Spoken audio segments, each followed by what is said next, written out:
Okay, part 2 of Change That Frown into a Crown. Now, I ended with talking about King Ezra, who was the king in that time. The time in the book of Esther, okay? Now, I was sharing with you all that Hadassah was a young girl who would eventually become the queen. But Hadassah's name originally in the Bible in hold up one second, y'all. In verse 7 of chapter 2, I need you to pay attention to how they changed up things, because they started out calling Queen Esther, that's the name of that actual book, is the book of Esther.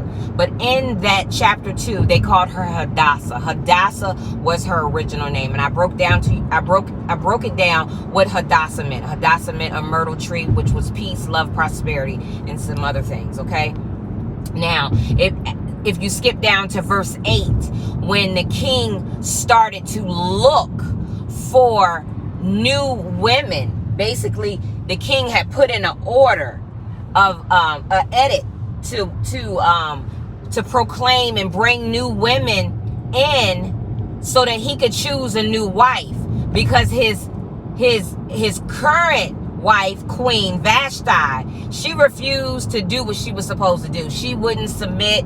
She was off the chain. She was hard-headed. She was caught up in herself, and so due to that, she was getting kicked out.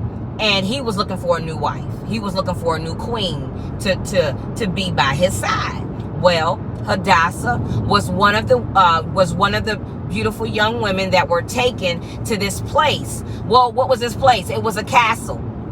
A castle that Haggai, who was in charge of the harem, of making sure that all the young women, they got their beauty treatments, and that they were trained and prepared to go before the king, so that he could choose that specific queen who was going to be the new queen. Well, this young lady, Hadassah, soon as she stepped on the threshing floor, y'all, like literally going into the castle, I had this revelation. The revelation that I got, like the next verse down, he called her, the scripture says, Esther. Her name was no longer Hadassah.